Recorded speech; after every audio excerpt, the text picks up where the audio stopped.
Hi there, this is Jimmy Roberts. You know, when it comes to the game of golf, there is no place on earth like the metropolitan area. It's always been a special place for the game of golf and also for golf writing. Some of the most esteemed and accomplished journalists covering the game work here. Now, you'll get a chance to hear them right here on the Metropolitan Golf Writers Association podcast. Enjoy. All right, so we're here at the Southampton Golf Club. Pleased to be joined by Louis DeCurlis, the head pro here at Southampton Golf Club, and Craig Ruling, the general manager and COO of Southampton Golf Club. Gentlemen, thank you for having the Met Golf Writers out here to celebrating your honoree to be the 100-year anniversary, and the place is absolutely spectacular. So we really appreciate the opportunity to be here. Just wanted to start to begin, maybe if you could each just tell us a little bit about your path, your career path in getting here to Southampton. Louis goes further back. Basically, I've been in club management since I graduated college. I grew up in Connecticut. Mm-hmm. I was at Rolling Hills Country Club in Wilton for a season there, and then came out to Glen Oaks in Old Westbury, and then joined Southampton in 1993 as their general manager, and I've been here ever since. Excellent. And you've been around here quite longer. Oh yeah, I'm a local. I'm basically right across the street. Excellent. So I started by sneaking on the golf course, and then working when I was about 7 years old, picking the range for Bob Joyce, and then moving on to National Golf Links to caddy, and then as a first assistant there, and then to Sabonic as an assistant, and then as a head pro before I became here. Where did you do your PGA program through? Did you do it here or? Oh yeah, you did Southampton. Actually over in New Zealand I started. So I was in New Zealand for 4 years stint. Okay. And I was director of golf over there at Carrie Cliffs, but this is where home's been, and I was able to grow up out here, and when you see the golf courses that are out here, the more you travel, the more you realize how lucky and how fortunate we are to have the golf courses that we are. And that's what was actually one of my questions. I wanted to ask you guys, what makes, this is obviously a wonderful area for golf. What makes Southampton Golf Club, one, so unique, and how would you describe the culture of the club? Well, our culture basically is member-centric, member-driven. We don't live in the limelight like some of our neighbors do. We were basically born and raised to be a locally attended, locally established golf club for the people that live and work in the Southampton area in general.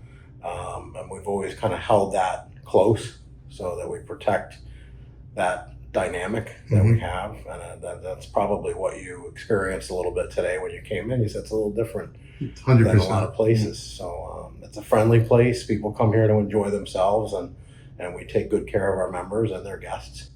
And you get that sense of community when you're out there. Absolutely. And when you're even having something to eat in the clubhouse or out on the golf course, it's a real strong sense of community. And one of the things that I find remarkable is how well the members take care of the golf course.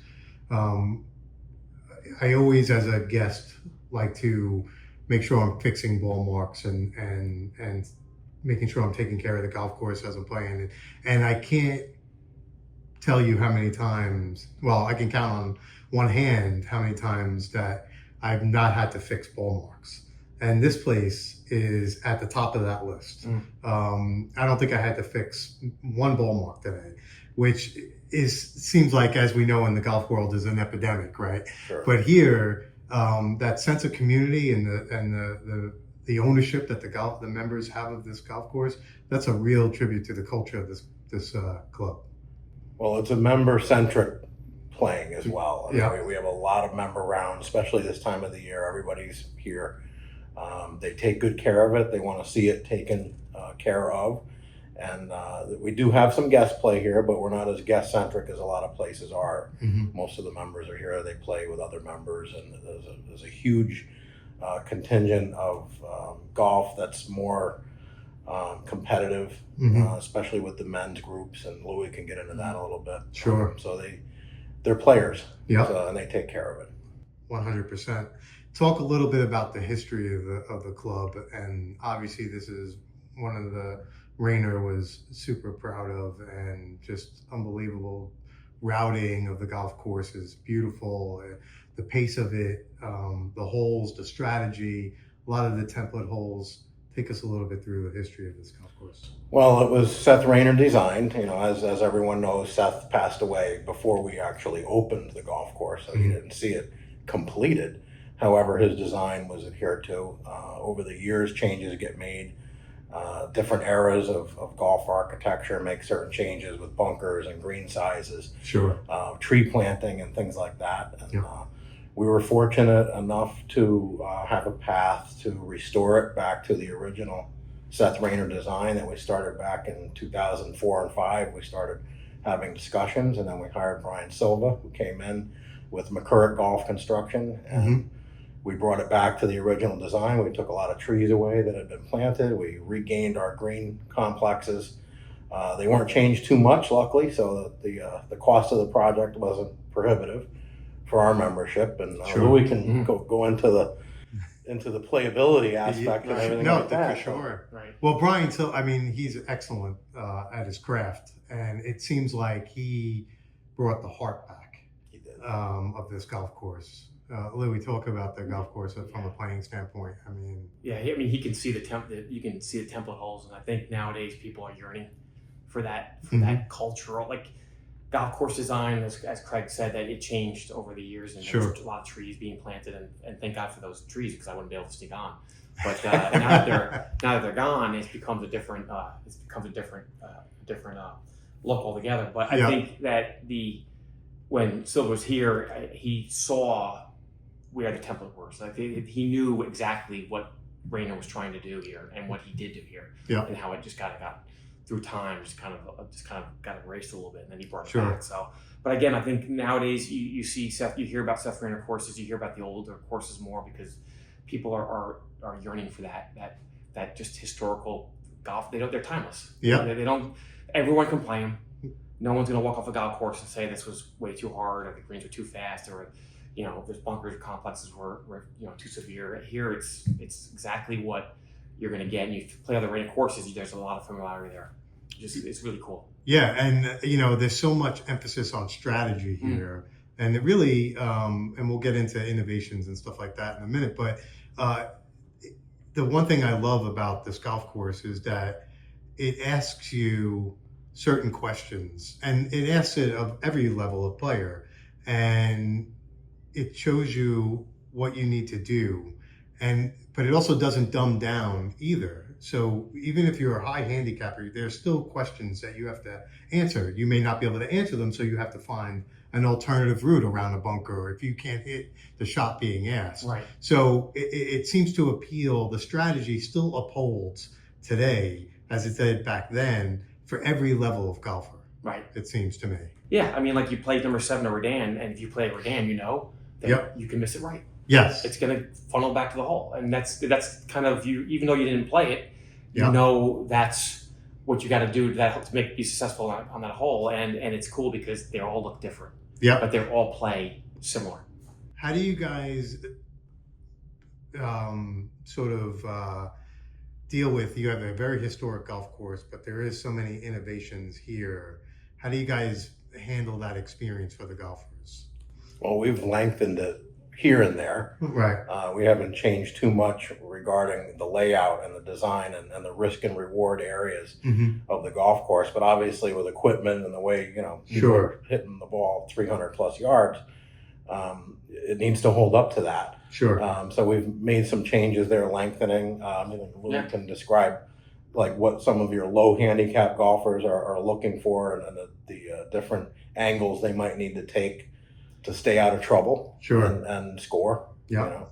Yeah, I mean, it's a true par 70. Yeah. Right? It's 6,500 yards. Yeah. And when you look at that on paper, you might think that's not going to be a long course. It's going to be, where's the defense in that? But there's always a defense out there. You still got to get the ball in the hole. I still think we're not. I'm personally not one of those guys where I want to trick a golf course up. I want it to play the way it's designed, and if you just let Mother Nature do the rest, you're still going to have scores. We know the score ranges, and they're not like you don't see guys coming out here during our U.S. Open qualifier 100 par, 8 Right. through. I mean, we just grew the rough up a little bit, made the greens a little faster, and there you go. The strategy of the design is held up, It's- and it doesn't matter how far you hit the ball. You still have to make decisions. So, you know, whether it's the null hole, like number Right. 5, like, do I want to hit driver over that bunker? Right. And, you know, like, I mean, I know some of these young guys can, and maybe you can, Louis, but I can't. So it wasn't a question for me, but I knew how far that bunker was. So it's the strategy still holds up, I think, remarkably for considering how far people can hit the ball today, and yet still be playable for the higher handicaps. Absolutely. And how long ago it was laid out. Right, Yeah, which is right. just amazing. Right. That and I guess that is part of why the community here is so strong, because they take such pride in the fact that this golf course is held up so well over time.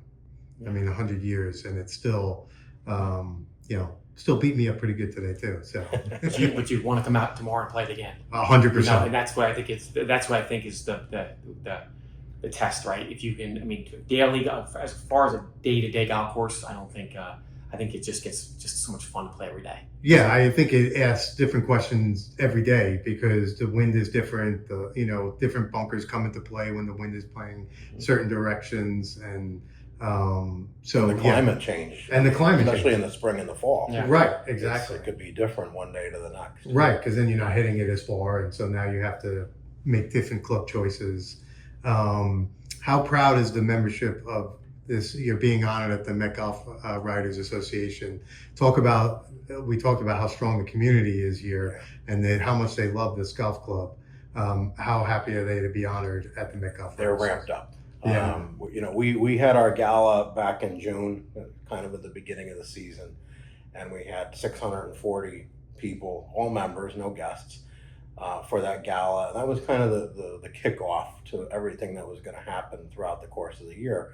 And then they knew they were informed back in the spring of the award, but once the press release came out, and then we released it to the membership, my inbox was flooded with members that were just like, "This is so great, and congratulations, and you guys are awesome," and they're really ramped up. I think we're going to have a pretty good showing at the dinner, actually, at Westchester. Yeah. There's a lot of people that are very happy to have been recognized in that way. We've lived under the radar, and we continue to live under the radar. We like to, but you can see that there's a little charge in the air about it. Yeah, and I'm sure, Louis, you see that with the members. Oh, yeah. You see them out there on the golf course. Yeah, they're super proud. Super proud. Yeah, I mean, I'm still a new kid on the block here. I mean, Craig has been an integral part of this whole operation, and seen the course mature and grow to where it is today. And I'm just kind of carrying the torch around with him, But I feel privileged. I feel like we're so fortunate to be part of a Centennial year. That doesn't happen. It's only gonna happen once. Yeah. If you're lucky, Yeah. lifetime. And I feel like there's a sense of pride, and I'm just happy to be part of it. That's really all I get. That's 100%. Craig, you're the general manager and the COO. What are some of the things that you do that are sort of behind the scenes that the regular person may not, know that you're doing? Can you take us through some of the things that you account for that make such a wonderful experience to be here? Sure. Well, when time began for me here, this was a very different operation, like all operations are. It was very hands-on. It was a very small staff, and I think comparatively to the industry, we still maintain a small staff. So we all wear a lot of hats here, regardless of our position. But I'm very involved in the back of the house, very involved in the engineering side of life, very involved in the CapEx program here. We have a really good working board. We're very fortunate to have a board of directors that have a lot of hands-on knowledge of a lot of the things that we do as a golf club. So we've got a very diverse group of guys on that board right now, and we've had women on the board over the years as well that brought another aspect in that had their own strengths. Sure. So we've been very fortunate over all these decades that I've been here to have a real true working board. And then that obviously just flows downhill and makes everybody's job better when everybody's really vested in what's going on and the plans that are being made and the improvements that we've made over the years. I mean, we've changed a lot here. Mhm. At a small scale. I mean, we haven't blown up the whole operation and spent tens of millions of dollars. Mhm. But within our means, we've made improvements along the way, Mhm. and it's a hands-on process really, Sure. for everybody. You, Louis, are in charge of the golf aspect of it. Tell me a little bit about. Is obviously it's a great golf course. People love this golf course. You've had a lot of competitions here. You've got probably a very sizable junior program. Mhm. Tell me about the golf end of it. Oh, it's like Craig said, it's a members course. And like I said, I'm a new kid on the block here. I worked at all the golf courses in the area out here, and they're all so different. In Mhm. the way that they feel and culture. Like we are not a Hamptons golf course. Mhm. We're a Southampton Golf Club. That's Right. what we are. I don't even think we can even say that we're like we're so different. We're local. Yeah. We have we're very strong with the membership. That you don't like Craig said. We have a lot of guest play, but it's not. You always see members out there. It's Yeah. always it's members' place. They want to come out and they want to play golf and Yeah. they want to go to the restaurant and they want to go home. It's just like it's almost like clockwork out here. So Yeah. and we also have a great junior program that we run. It's again with all the members, families becoming members.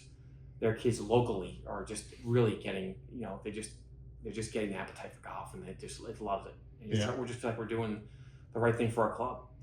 How often do you two collaborate? Obviously, it's a first class experience here with a very down to earth culture. How much do you guys collaborate on a daily basis to make sure that you guys? We usually talk once a month. I think I texted him 5 times today. Right. Well, that's Right. all. I mean, obviously, there's a very good sense of partnership here, Yeah. and when you have such a flawless execution, it's built on communication. So that's what I'm getting at. Yeah. Hour by hour. Yeah, it really is. And yeah. what do you guys like? How does that? What does that look like on any kind of day?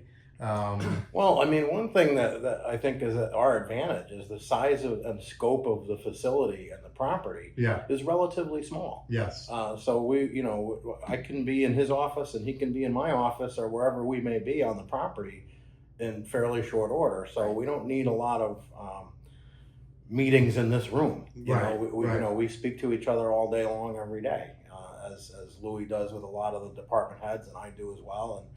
And it's just constant communication, day in and day out. Sure. Yeah, I think the golf business is so tricky. I don't think people understand. Like when you pull into a golf course, you really are going into like 3 different elements, right? 3 silos. You have the maintenance department, got the clubhouse, and you got the golf course, and they all run. They all have their busy moments at different times. And I think that with us, I think the best thing about this our relationship with Craig is that this is the first club where I can communicate with Craig at any time. I feel like he's always available. I can speak to Foz, the art maintenance guy. Even though like they're busy in the mornings, he has a dinner function. I'm busy during the day, with the golf tee sheet and stuff like that. We all find a way to kind of get together, kind of communicate what we need to, and get it done. Sure. That's important because it doesn't always work that way on the golf course. Talk just briefly. I'm a big fan of superintendents and the maintenance staff. I think they have this place. Obviously, the place is pure. It's playing beautifully. It hasn't been the most gracious July and August, but we've had some heat spells and Sure. some rain. And just tell me a little bit about the work those guys are doing behind the scenes on the green side. They're up here at the crack of dawn. Yeah. I mean, his biggest battle now is daylight. Yeah. He wants to be out there at Right. 3 a.m. if he Right. could be. Yeah. But yeah, that's constant with them, and he's navigating around the membership as best they all can, as most clubs out here experience June, July, and August. I mean, Sure. we're all doing 200 rounds a day, Easy. Right. Yeah. so it's tough to get in there and do what you want to do. But he's got it worked out good, and Louis got the tee sheet, so he can carve in some spots if they need to get out there and do something. We can. Right. Sure. We can maneuver that a little bit, but they do a great job. We have a fairly small crew as far as most clubs out here are, but Mhm. they do a fantastic job, as you saw today. It's middle of August, and we got grass on the greens, and things are rolling good. Yeah. Everything was playing beautifully today. Still firm and fast, and Yeah. exactly the way Rayner envisioned it. It's being executed out Yeah. there. Yeah, and the biggest challenge is that you don't see them. Yes. I think that's where, like, we have a very small crew, like Craig said, and I think they're very dialed in. They know where to be, and it's like I've been at places where you just see machinery everywhere. Yeah. And it gets noisy here and distracting there, but here do you see anybody out there? No, very rarely. So that's why I think it's a talent. I think it's hard to do. You got to know your golf course when you have a golf course in the shape that we're in, but you don't see the work being like, you don't feel stressed because the workers are all around you. Right. Yeah, no, I didn't see anybody, and so it speaks to how much they care about what's going on here. They're very they know when the golfers are. I've seen them very cordial and they respect. Yep. And that's hard to do. No, definitely. So it's just I think illustrates how much that the culture of this club permeates all the different silos, as you said, of this club. Everybody gets it, and from the minute you walk on property to the minute you leave, everybody's on the same page. Do you guys have moments or experiences that you're most proud of in your time here? Well, I have to say, this year and the plans leading up to this year is a huge pinnacle in my career to experience 100th Centennial event where you've basically been involved in it for a third of it, and to see the membership's reaction to what's going on and what's ahead. That's been big. I mean, we've made some leaps and bounds with certain things that we've done improvement-wise, new buildings, new pro shop, clubhouse restoration work and things like that. But from the member standpoint and from the grassroots standpoint, to see all of the events that we've put on, whether it be all of the golf tournaments, everything had a special piece added to it and a little special dressing along the way, and I think everybody's really embraced it. I mean, we had one event back in Memorial Day weekend where we had a speakeasy party, and it was kind of going back to the Roaring '20s, Prohibition, and all of that. And literally, the whole membership that appeared that night really embraced the evening. They were dressed up. We had a gambling component for fun. And it was unbelievable, and they actually met people they hadn't met before, which is kind of hard to do here because it's a very member-centric place. But so it's been a different ride this year as far as their experience and the staff's experience and their reaction to what we're doing. But I think it's all been good. I mean, we had one little glitch with weather at our 2-day member guests, and Louis' staff, they got on it right away, and no problem. We made some changes, some arrangements, and an early day the next morning, and off we go. And off you go. Yeah. It's amazing. Any stories or any anecdotes? I think you guys have had so much time here on the property that just sort of illustrate the culture of this place, that illustrates how special it is.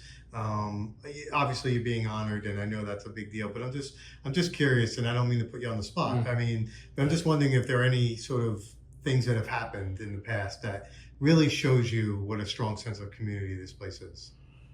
Well, in my mind, if we go back to COVID, a lot of the local businesses were chipping in to do things for food pantry and supplying the hospital with food. And first responders and things like that. And I think that was one of the most integral things we've done for the community during that time, because we weren't really able to operate for the membership, but we got together and did that, for a bit. And then we've also hosted our local fire department for years with their annual tournament that we basically give the facility away for the day, and they have a great time, and it's our thank you to them. And then our staff, with the board's blessing, has always hosted the local high school teams, the girls and the boys golf teams. Awesome. For the golf here. I was reading articles in the press doing research from back in the 50s, and they had been doing that far back. Wow. Man, I played here with the high school golf team. So. Did you really? Oh yeah. So that's amazing. All grassroots stuff. No, but I mean, all that stuff exemplifies why you guys are special. I mean, it's really nice to be a part of, even for a day, to experience. You can see how special it is. Yeah, and because because it's such a members course, and as Craig was saying, like if anything, like with our participation or events, you don't have to worry. I mean, our question is, okay, how do we fulfill and satisfy everybody? Because it is just robust, and because every member know everybody, they get everybody on board. They're very generous. Anything we do at Elm Hermanson, we do an event for Elm Hermanson, and our members just jump all over it. I mean, if there's anything for charity or anything to give, and it has something to do with golf and Southampton Golf Club, they're all over it. They're all you don't need to work hard to do it. They're there. Yeah, it's amazing. It's amazing. Yeah. Before we finish, just any favorite parts of the property that you enjoy? It doesn't have to be a hole. It can be a hole. Could be just a part of the property. There's some intimate nooks in the routing. What are your favorite places? Where are your favorite spots to be on the golf course? Well, I don't play a lot of golf. I was gonna say, However, I will say this: the 6th hole Yeah. is one of my favorite places to look at. Yeah. And if I'm out there riding around checking on something, or there's an issue with a course bathroom or something, that is one of the nicest focal points on our golf course, in my opinion. Yeah. And it changes through the seasons. Its look, with the grass and the colors and the undulations and the background. So that's something that goes into my head. Anytime anybody ever asks about, what's your favorite part of the golf course? Yeah. As far as the facility, I mean, I think our outdoor areas that we've kind of newly put together and constructed has been so well embraced by the membership. It creates more memories and more good times and more camaraderie back there. Yeah. So I think actually those outdoor dining areas in the midst of our season basically outshines the rest of the clubhouse. Right. Because that's where they want to be. Yeah. Everybody wants to be out there hanging out, having a cocktail, and enjoying it's a great each other's spot, company. So that's always a favorite. Yeah. How about you, Lou? My view is very different than Craig's. I get the view of the first tee box, so it's great because I get to see all my members tee off, and I think it's great to be able to see the membership. Just being able to see them get on the golf course. Yeah. So that's my favorite, because in the morning I can just sit there and enjoy a cup of coffee and do some work, and I know that I'm connected to my members still. Yeah. Which I think is important, because sometimes I can get disconnected with being on the screen all day. But just having that look over to see who's teeing off and kind of like smirking if I gave someone a lesson, I can see what they're working on. Yeah. Or give them a little grief if they didn't do it. Right. Exactly. Sometimes they'll open the window. I always do that. I always open the window, and I'm always open the top. Yeah, I'll text them and say nice drive. Yeah. Oh, that's awesome. So it's good. Awesome. I think the other parts of the golf course, I love the 3rd hole and the 11th hole in the evening. Okay. That's where I kind of go out and kind of disappear to if I need to, just because I like, if I do play, I always try to practice before I play, before I leave. Yeah. At least something. Sure. 10, 15 minutes. Sure. But I love 3 is the hole I always go to. So I go 2 and 3, kind of in the woods a little bit. Yeah. Kind of keeps me, gets me grounded again. Yeah. It's a little buffer. It's a little buffer there, and it's just great. And then those are great holes too. But, that's 3 is no joke. And I love 16 personally. The punch ball hole is my favorite. Yeah. So I birdied it today, so I was very happy. As I asked that question, I just think there are so many memorable aspects of the golf course. It could be the tee shot on Rayner's prize dog leg. That's could be the blind shot into the punch bowl. There are just so many. It doesn't have to necessarily be a whole hole. There is just so many. It could be just standing on a green and looking out over the vista of the and seeing some of the layers of the golf course. That's what I think I find so wonderful about this place, is that it's not just one hole. It's multiple different shots. It's different greens. It's different vistas. It just seems to run the full experience for the golfer. And that's what I've taken away from this place. I find that there are just so many beautiful spots around the golf course where you can appreciate whether it's the view, the hole, looking back over the hole, the different layers from hole to hole. I just find it pretty remarkable that what it's you a guys lot of have nature. here. It's not a lot of manufactured stuff. Right, exactly. It's nature. And even though it's a small property, it doesn't feel, it just feels intimate. It feels like it fits what you have here and what the culture has been established here. And you get a real sense of that out there. Yeah. It's gentlemen, it's been a pleasure to be here. Thank you so much for having us. Thank you. And, Thank you. Congratulations on a well-deserved earned Centennial anniversary, and we look forward to seeing you at the dinner. Looking We'll forward be to it. there for sure. Thanks, guys. Thanks Thank you. again.